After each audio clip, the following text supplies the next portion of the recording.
Most guys will never be more than average at best. Okay? At best.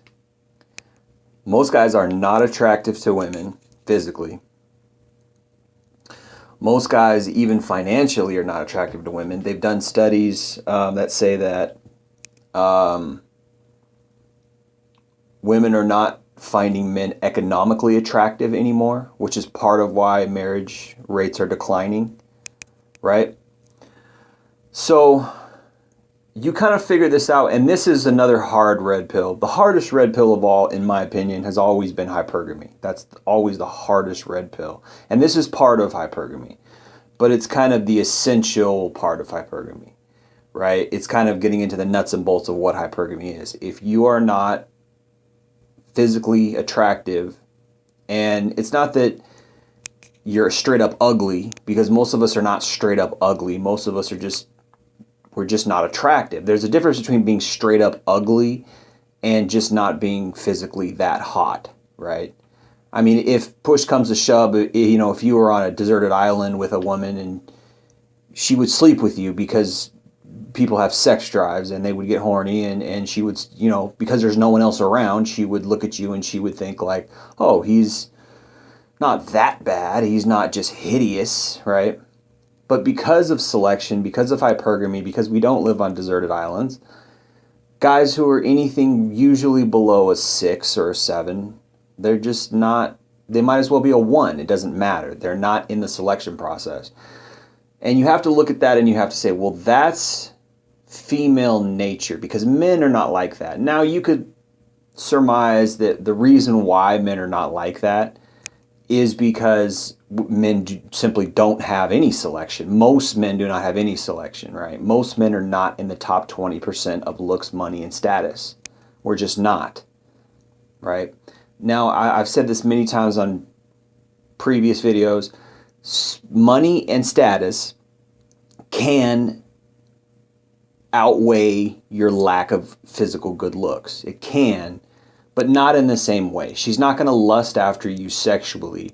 She's going to look at you as a social option or a breeding option if you have money. She's going to look at you as a, avenue into other lifestyles. If you have money, you got a nice house, say you're an accountant or something, you make $200,000 a year, you got a nice house, you have a nice car, you have access, you got a nice boat, you have access to higher social circles, higher social events. You can take her from being this little community college girl with 2,000 followers on Instagram. You can, and this is how women think, and this is how women operate. She thinks that, oh man, I got these same old guys coming at me, these guys hitting me up at the mall. Yeah, they're cute. Yeah, I went out with them. Yeah, I slept with them, but they're just bummy guys. They got no social status. They got no money. And maybe they're not even bummy. They probably dress nice. Just because you got cool shoes and cool jeans, yeah, you can do that for a couple $100. That's nothing, right? And women know this. Women know that, oh yeah, he's not objectively ugly and he's not objectively a bad dresser. He's good looking. He's got good dick game. He hits the gym. Fine, right? I'll sleep with him. But she wants that yacht life. She wants that boat life. She wants those social circle life, right? She wants that classy life. She wants to go drink champagne with people who are millionaires, right? So you can provide that for her if you have money and social status, right? So this is sort of the great offset. So a lot of guys out there are going out and they're chasing this, money, and they're chasing this social status to sort of, well, that's all I can do. That's all I can, because I'm not that good looking. I'm not attracting women. And so you find yourself, man, if I just had money. And so you go out and you get money, and it's all an exchange. And you realize at the end of the day that you are exchanging finances for intimacy. You're exchanging your social circle for sex, right? So it's essentially just prostitution. Now, part of my point that I make on my channel is that this is female nature anyways. Female nature is prostitution. It is exchanging sex and intimacy for whatever it may be. Looks, money, status, right? Social resources, financial resources. This is what women do. And then they slap a label on it of love. Like, most marriages would not survive if you remove the money from the guy's bank account. Most marriages would not survive. Most marriages are not, well, 50% of marriages are not surviving anyways, right? Take away his money, what would it be, 10%, 15% of marriages might last? I mean, this is female nature, right? So you find yourself as a guy like, wait a minute, I'm kind of getting the short end of the stick. First of all, most of us are not good physically, good, that good looking, right? Most of us. Because they've done studies, most women believe that 80% of men are not physically attractive. They would not physically sleep with 80% of men. That means 8 out of 10 men are not going to get chosen, just bottom line, for them to even sleep with, let alone for them to date you, right? So bottom line, you need to be good looking, right? Now again, if she's messing with like I said, these guys at the mall, if she's messing with these guys at the mall, they got their little cool Nike shoes, they got their True Religion jeans or whatever kind of crap that attracts women, these stupid little thoughts, right? She might sleep with those guys, but she's like, this guy's got no money. How am I going to have a kid with this guy? How am I going to, live the lifestyle that I want with this dude that I met at the mall, right? And he's got cool shoes, cool jeans, but that doesn't amount for much. He's confident. That doesn't amount for much in real life. Being confident and cool and cocky and funny and all the things that attracts these little thoughts to sleep with you, that's not sustainable long term. This is why women jump from guy to guy to guy, because they want the total package. They want looks, money, and status, right? And then when that happens, I can marry this guy. I can settle down with this guy. I can have a kid with this guy. This is female nature. So my question is, what's in it for you guys? What's in it for men, right? Just sex from an unloyal, hypergamous woman who is not going to really love us unless we check off these boxes? Think about it for a minute. If you don't have anything, right? You don't have the money, you don't have the good looks, you don't have the status, and no girls coming around. Well, what does that tell you about social status? Or hypergamy. What does that tell you about hypergamy? Right? What does that tell you about female nature? Right? It's shallow. It's unloyal. So how could you ever say, I want love, I want to find this woman, when you know in the back of your brain, in the back of your mind, I need money to have a relationship. I need status to have a relationship. I need good looks to have a relationship. Now again, the looks thing is always variable. The looks and the status is variable, but foundationally you have to have money. And as you have less and less of these things, maybe you're not a 10 out of 10 physically, maybe you're a 5 out of 10 physically, right? Well, that's a big drawback. It's not like, you can still find somebody. Yes, you can still find somebody, but you will have to lower your standards, right? And it's not just in looks that you might have to lower your standards. You might have to lower your standards in a lot more than looks, because looks is all these women have to offer. So think about it. If so many of these women, all they have to offer is looks, and you have to lower your look standard because you're not that good looking, well, what else are you going to lower? Hopefully, at least she has a good job. Hopefully, at least she's got a good personality, but they don't have to have those things. And in society, the burden of performance is not on women. It's not expected of women, right? So you're going to have to lower your standards. And what else are you going to have to lower your standards? How much more are you going to have to tolerate, right? Because, you're just not that good looking. She did you a favor by dating you, right? So your whole relationship, there's this power dynamic that's offset because of her shallow way of looking at things. And, you are lucky to get me, therefore I can do whatever I want. She doesn't respect you. Maybe she cheats on you, whatever, right? So not only are you sacrificing the looks, you're sacrificing the relationship. You're sacrificing the quality of who this person actually is. And so many relationships are like this, where the man is constantly placating and sucking up to the woman just because happy wife, happy life, and it's this beta behavior. You're turned into a sniveling beta to keep her around, to keep her, at least this guy worships the ground I walk on, and she's like a 5 out of 10, 4 out of 10, and he's just lucky to have some used up nasty pussy. I mean, this is scarcity. This is the result of scarcity in the dating market. So the thing is don't call it love. Like don't call it like that. There's nothing loving or wholesome about any of that stuff, right? It's just it's an animalistic vacuum. Okay. So the question that I'm posing here is this: Why would you? Why would you do that? I spent many years trying to get better, fit in the gym, and it works, right? I got muscle. I'm in shape, right? But I can't change my face, right? I'd have to go get surgery, and maybe that wouldn't even work, and maybe it wouldn't even make me look better. Maybe I'd look stupid. I'd waste a bunch of money, right? I'd have to save up thousands of dollars, right? That might not be viable for most people. They can't afford it, or they're scared because, surgeries get botched, right? So you got to risk your life. You got to save up a whole bunch of money. You got to change the way you look, which, all your friends and family think, well, why did he change the way he looks? And they might think differently of you. So you're risking your social standing. Of course, who cares about that anyway? But, at the end of the day, like, you don't love yourself because you're not that attractive. And it's like, damn, that's animalistic. That's messed up, right?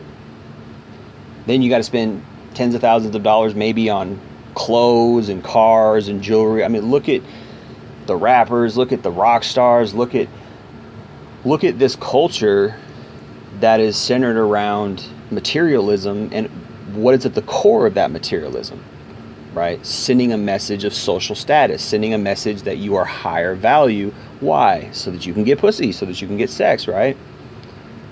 Again, I'm looking at this from a scientific viewpoint, right? Why are we doing the things that we're doing? Freud called it the sex drive. It's one of the major motivators in life to succeed and all these other things, right? Listen to Jordan Peterson. He talks about it. He says that, yeah, if you don't have a family and a career, your life is meaningless, and you're going to be depressed and you're going to feel bad. And it's true. We do. You do. Yeah, I don't have a family. I don't have a career. You feel it. But then when you take the red pill, Jordan Peterson hasn't taken the red pill. He might say some things that are red pill-ish, but he hasn't really fully taken the red pill, right? And he's our leading psychologist. Before it was Freud, then it was Carl Jung, or your Jung, whatever. At some point it was Nietzsche. Actually, I think Nietzsche was a philosopher, not a psychologist. But anyway, we have these big minds who are philosophers and psychologists and scientists and all this, and they speak socially for us. Jordan Peterson is that guy right now. But even he hasn't taken the red pill. We in the red pill, we know the truth because this is our experience. This is why the red pill is blooming. It's so popular because we have the truth. And we're speaking the truth that you weren't supposed to speak before. See, women thought, now that we're free, society's going to change. It's like, okay, yeah, now society's changing and we're all free. And guess what we're free to do now as men? Tell the truth. Before, yeah, we could go out and get the job. As long as we had the job, we could get the woman. Now we can't even do that. Because it's not you got a steady job, you got a mortgage. No, she wants the guy who's got the nicer house than you. She wants the guy who's got the nicer car than you. She wants the guy who's got the beach house as opposed to just that regular little 2-bedroom whatever in the suburbs. She doesn't want the lower middle class guy. Now she wants the upper middle class guy. And then she doesn't want the upper middle class guy, she wants the millionaire. Right? And she thinks she can get it because this is how warped women are of their value in the relationship market. And the sad part is there are some guys out there who are many guys out there who are so simpy, such simps, that they will placate to her female brain, that her hypergamy that wants that higher guy, right? And this is this isn't just a trend. This is a culture. This is becoming the way things are. This is and this is why the red pill is so popular, because we're all experiencing this, right? So at the end of the day, it's like, at what point do we just say, wait a minute, I'm not good enough. I'm not good looking enough. I'm not tall enough. I'm not in shape enough. I don't make enough money. And it's like, at what point do we say, wait a minute, this is kind of a sickness. There's something wrong with this. This culture, this society that we live in is sick. That's sick, At what point do we say that and wake up and say, wait, I want to get out of this. I want to get out of this matrix. I don't want to play into it. I don't want to go get plastic surgery. I don't want to have to go to the gym and make myself tired all the time. I don't want to take steroids so I can get muscles. I don't want to have to lie, cheat, and steal to make enough money, or play the stock market, or do this so I can live this life to where I can, finally get sex. And it's like, you take the red pill, you leave the matrix, and there's always going to be that guy who's still on the plantation and he's making excuses for the woman. And the reason why he's on the plantation probably is because it still kind of works for him. He's just good looking enough, right? He didn't leave the plantation because he's good looking enough. So he's not admitting the truth about female nature. He really doesn't care. He makes enough money, so he's not leaving the plantation. He's been chosen enough times to where he's like, nah, it's okay because I'm still getting sex. So why would I say, any disparaging truths, any harsh realities about these women when I'm getting what I want from them? No, I think I'm going to stand up for them because I like the fact that I'm getting what I want from them, right? And this is what I call the white knight. This is what I call the male feminist ally, right? Who, just like in this video, Mike Rashid, let's watch this. Hold on a second. So I got him on this Fresh and Fit podcast. Let me change my settings here to make this a little brighter. Here we go. And let's see if I got the volume all the way up. All right. So Mike Rashid on the Fresh and Fit podcast. Let's see what he has to say. Here's the thing. Yeah. Floyd Mayweather said something that was brilliant one time. Yeah. Because they were talking about him having all his girlfriends. Floyd Mayweather, the guy just made $100 million by fighting some YouTuber named Jake Paul, or Logan Paul, whatever his name is, right? $100 million in 3 minutes or 10 minutes or however long the fight lasted.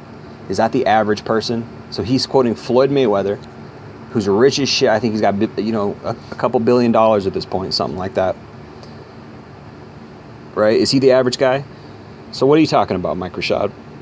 He said, look, if I can afford 9 cars, I'm going to have 9 cars. You know what I'm saying? And that's the realest shit. Like what you just said is real. How's that real? Level yourself up to where you... Level yourself up to Floyd Mayweather. That's where the standard and the bar is set so everyone can make $100 million, Mike Rashid. There's something like around 3.5 to 4 billion males. I think there's like 8 billion people on the planet now. There's something like 3.5 to 4 billion males on the planet, Mike Rashid. You live in a sliver of a subsection on the internet, on YouTube, where you're not speaking reality. You're not living in reality. Most guys will never do that in their lifetime. It's 0.0000000000001% chance that the average guy will ever make $100 million, Mike Rashid. So what the fuck are you talking about, man? It's a no-brainer. Right. Listen, I've had... You're a no-brainer. ...many experiences with women, and I used to lie. I'm not gonna lie. I used to lie all the time, right? Yeah. And I was hurting people. I'll bet you had many experiences with women. You're a good-looking dude. You're tall. You're an alpha. You have alpha characteristics. You're confident. You're physical. You're strong. You have social status. Of course, Mike Rashid. The thing that you don't have, Mike Rashid, is self-awareness.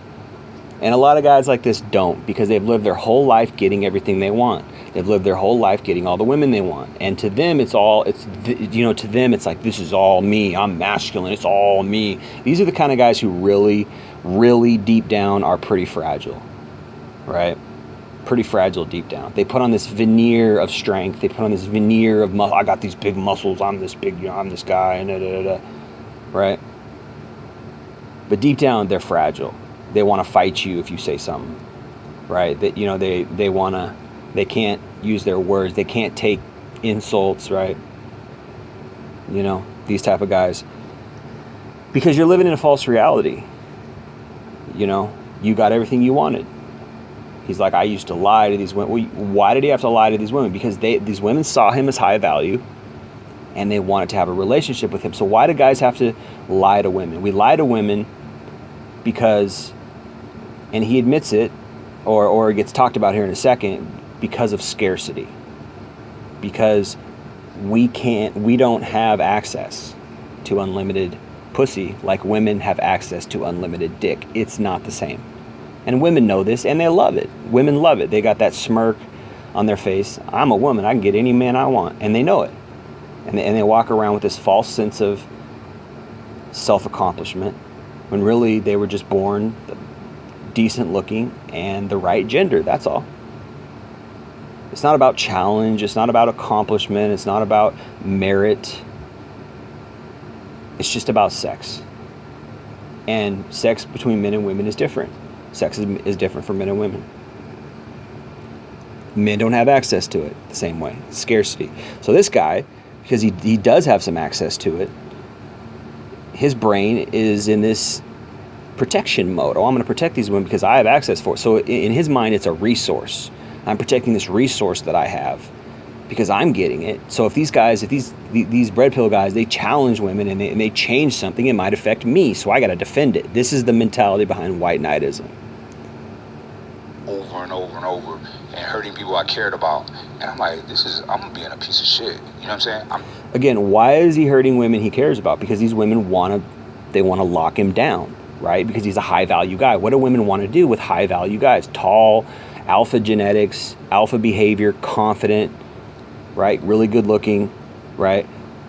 What do they want to do with that kind of guy? They want his genes. They want to lock him down for a baby, so he has to lie. And this is why guys become fuckboys. This is why guys lie to women, because of scarcity. It's a self-fulfilled prophecy on women's end, because women have this scarcity and they like taking advantage of the scarcity because they get the choice of their high-value guys. The problem that comes along with that is these high-value guys don't want to commit to you. This is why Mike Rashid has to lie to women. Being dishonest, that's low life energy for me, right? So I had to elevate out of that, and I started being honest. And I remember the first time I was like, look, what you think about him? Would you ever have a menage? You know what I'm saying? And she's like, nah, I don't think so. I said, okay, say less, right? So then I sent her a video from like Pornhub of two girls, right? And it was a hot video. I like, you don't think that's hot? She's like, actually, that is hot. You know what I'm saying? So she's like, about that, is that something you want to do? I'm like, hey, I'm down. I don't need to, but...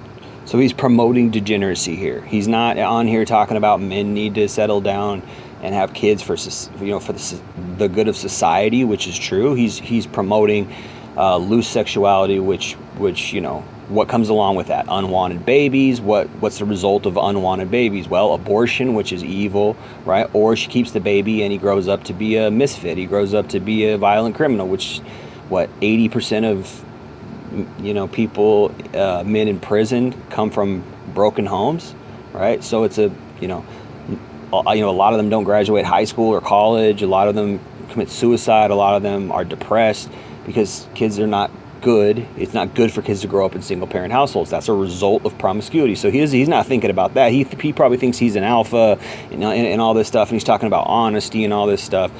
But what kind of honesty is he promoting? He's promoting the honesty of degeneracy. Well, I'm going to be honest with these women that I'm being degenerate with. Well, in a way, it's like that makes sense because they're being degenerate anyways. And so if you're honest, you might as well. And it's like there's no secrets anymore. So now his little twisted conscience can feel better about itself. But really, in the grand scheme of things, he's being degenerate. In the grand scheme of things, he's promoting the downfall of society by promiscuity, by pumping up promiscuity and making promiscuity more prevalent. And he doesn't realize that. He probably thinks he's an alpha and he thinks he's this and that, but he's not a moral man, right? He's not a man who's living for the betterment of society. Why? What's up? You want to? You know what I'm saying? And then start going down. You know what I'm saying? And then I just started being super honest about everything, and I learned. So he's talking about this in the context of a high value man. So he's saying, a high value man is going to be honest, and I learned how to be honest, and that made me feel better. And a high value man, it's like, again, first of all, not everybody can be a high value man. 80% of us aren't even genetically high value men. So we got to work harder, and it might even be impossible for us to ever reach that standard, to something that you just have for free because you were just born better looking than most guys, right? And that's it. When you know, what is that considered complaining? That's just reality. That's just the truth, right? If you're not physically looking like a Chad alpha, you go out and you can hit on 1,000 women, you won't get any, you won't get any response. Whereas Chad alpha, Mike Rashid, goes out, hits on 10 women, and he takes 10 women home. This is the harsh reality of living life as a man. When you're super straightforward with somebody and like, look, I care about you, whatever it is you gotta say or that you feel, usually they're okay with it. Now I'm gonna be honest with you, like the women that I've dealt with in the past few years, there's only one that wasn't okay with that. And I'm like, fine. And listen, this was a situation to where she came out to stay with me for about a month or two. This was when I was in Arizona. I said, yo, you down with menages? She was like, nah. I said, all right, well, I like variety. So if I want to hang out with somebody, you cool with going to a hotel? She's like, are you serious? I'm like, yeah, I guess. And it happened like that. You know what I'm saying? So, listen, from my experiences, being honest is the best case scenario. It makes your life so much easier. See, I get what you're saying, Mike, but the average guy can't do that. Okay, hold on. Bingo. But before, Bingo. when I didn't have the confidence to say these things, because right now I can fly anybody in, I can fly anywhere in the world. Right, so see what he's saying? So he's not self-aware that he doesn't even realize that he's not average. He doesn't even realize that. So he's preaching this, all you got to do is level up. All you got to do is be, you can be just like me. No, you can't. That's like a Ferrari saying a Toyota Tercel can be just like a Ferrari. No, that Toyota Tercel is always going to be a Toyota Tercel. You can't change your body, okay? You can hit the gym, you can work out, but you still will probably never look as buff as Mike Rashid because you can only do so much with your own genetics. Maybe you can take steroids and maybe that might get you up there, but even then, you can't change your face. Maybe you can go get plastic surgery. To some extent, you can make yourself better, but it might not even work well. Right? And even then, it's like you got to do all this stuff to change who you are just to get sex or even just to get love. It's like, well, why would you want to do that? What kind of sick world are we living in? You see, but Mike Rashid is he's not living in reality. He might not even know the truth, let alone be able to tell the truth. He might not even realize that usually, his little, just level up, just get on my level. It's like, okay, dude, let me go be born again, through a different body and maybe I could be better looking like you. Like it's impossible for most guys. Or I could do whatever I want to do, right? So, and there's always somebody who's going to be down for what you want, right? So when women realize that and they want you, if you are of value, they're going to like, all right, but I wasn't in position at certain times of my life to do that. So a motherfucker shouldn't be, if you're not in position, if you want that and you're not in position to be honest about it, get yourself in position. Quit spending energy on girls.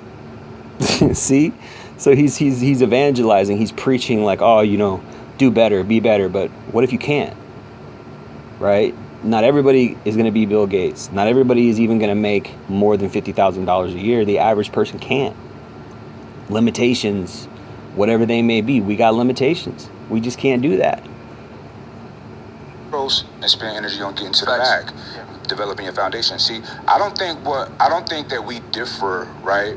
But I think So it's like he doesn't care. He doesn't care that the average guy, like he's sitting on here trying to defend women on this Fresh and Fit podcast, but he doesn't care what the average guy goes through. So he's not even he didn't even give a shit about the average guy. It's probably just competition to him. It's probably all just feeds part of his ego, right? Oh, well, I'm the man. I can do it. I did it. Why can't you do it? Or like, he probably doesn't even think, why can't you do it? He probably thinks like, fuck it, more for me.